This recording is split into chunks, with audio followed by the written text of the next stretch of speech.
Welcome to ஹரிசிவ சமையல். அனைத்து சகோதர சகோதரிகளுக்கும் இனிய காலை வணக்கம். இன்றைக்கி சுலபமான முறையில் கசப்பான பாகற்காயில் எப்படி கசப்பில்லாமல் பாகற்காய் கிரேவி செய்யலாம் அப்படிங்கிறத பற்றி தான் இந்த வீடியோவில் பார்க்க போகிறோம். அதுக்காக ஒரு சின்ன குக்கரில் 2 பாகற்காயை நல்லா வாஷ் பண்ணிவிட்டு இந்த மாதிரி நீல வாக்கில் கட் பண்ணி போட்டிருக்கேன். இதை பொடிசாக கூட கட் பண்ணி போடலாம். அதுக்கப்புறம் 4 கேரட்டை தோல் சீவிட்டு அதையும் பொடிசாக கட் பண்ணி வச்சுருக்கேன். அதுக்கப்புறம் இதையும் இந்த பாகற்காய்க்கு எடுத்து சேர்த்துக்கலாம். அதுக்கப்புறம்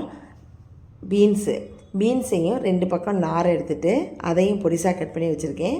அதையும் இதோடையே சேர்த்துக்கலாம். தேவைப்பட்டால் உருளைக்கிழங்கு சேர்க்கலாம். நான் இப்போ இதனுடைய கேரட் பீன்ஸு சேர்த்துருக்கேன். எப்போவுமே காய்கறிகளை சமையலில் பயன்படுத்துறதுக்கு முன்னாடி அதை நல்லா வாஷ் பண்ணிவிட்டு அதுக்கப்புறம் பயன்படுத்துங்க. இப்போ 2 பெரிய தக்காளி அதையும் பொடிசாக கட் பண்ணியிருக்கேன். அதையும் இதோடையே சேர்த்துக்கலாம். புளி நான் எலுமிச்சை அளவு புளியை தண்ணியில் கரைச்சி அதை ஃபில்ட்ரு பண்ணி வச்சுருக்கேன். அதையும் இதோடய சேர்த்தாச்சு. தேவையான அளவு கல்லுப்பு, 1 டீஸ்பூன் அளவுக்கு மஞ்சள் தூள். ஏற்கனவே புளி தண்ணி ஊற்றுனதுனால இந்த காய்கறி மூழ்கிற அளவுக்கு தண்ணியும் ஊற்றிக்கலாம். இப்போ மூடியும் விசிலும் போட்டு அடுப்பை ஆன் பண்ணி ஃபுல்லாக வச்சிடலாம். தொடர்ந்து 3 விசில் வந்தோடனே இந்த குக்கரை எடுத்து கீழே வச்சிடலாம். இப்போ இது தேங்காய் அரைக்கிறதுக்கு கைப்பிடி அளவு தேங்காய் எடுத்திருக்கேன். அதோடையே கொஞ்சமாக பொடிசாக நறுக்கி வச்ச வெங்காயம், பூண்டு, அதுக்கப்புறம் கொஞ்சமாக பெருஞ்சீரகம், மிளகு, சீரகம், கசகசா, தேவையான அளவு தண்ணி சேர்த்து அரைச்சிக்கலாம். தண்ணி பத்தலைன்னா கூட திரும்பவும் ஒரு தடவை தண்ணி ஊற்றி நைஸாக அரைச்சிக்குங்க. நெருன்னு அரைக்க வேணாம், இந்த மாதிரி நைஸாக அரைச்சி வச்சுக்கோங்க. அதுக்கப்புறம் இப்போ இந்த குக்கரில் உள்ள மூடியும் விசிலும் எடுத்து வச்சிடலாம். இப்போ ஒரு வானிலையை அடுப்பில் வச்சு அடுப்பையும் ஆன் பண்ணி மீடியம் ஃப்ளேம்லேயே வச்சுட்டு 2 ஸ்பூன் அளவுக்கு நல்லெண்ணெய் சேர்த்துருக்கேன்.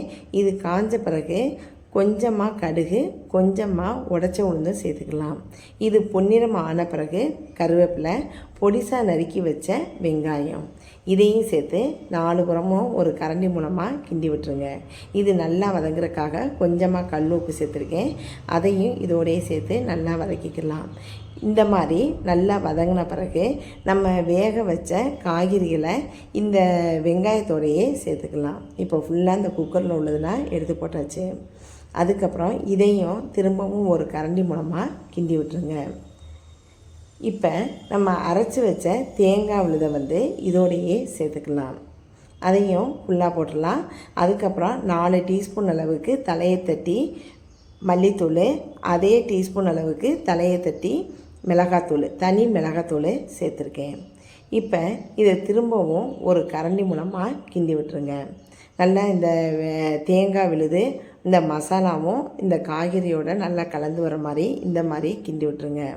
நல்லா வெந்து வரும்போது கடைசியாக நமக்கு தேவைப்பட்டால் நல்லெண்ணெய் சேருங்க. அப்போ தான் நல்லா வாசமாக இருக்கும், நல்லா ருசியாகவும் இருக்கும். நான் இப்போ இதை ஃபுல்லாக நல்லா வெந்து வரும்போது நல்லா பின்னி வரும்போது 1 டீஸ்பூன் அளவுக்கு நல்லெண்ணெய் சேர்த்துருக்கேன். உங்களுக்கு தேவைப்பட்டால் 2 டீஸ்பூன் அளவுக்கு கூட சேர்த்துக்கலாம். திரும்பவும் ஒரு தடவை கிண்டி விட்டுட்டு அடுப்பை ஆஃப் பண்ணிடுங்க. இப்போ சூப்பரான சுவையான பாகற்காய் கிரேவி ரெடி ஆயிடுச்சு. இதை நீங்களும் செஞ்சு பாருங்கள். தேங்க்ஸ் ஃபார் வாட்சிங்.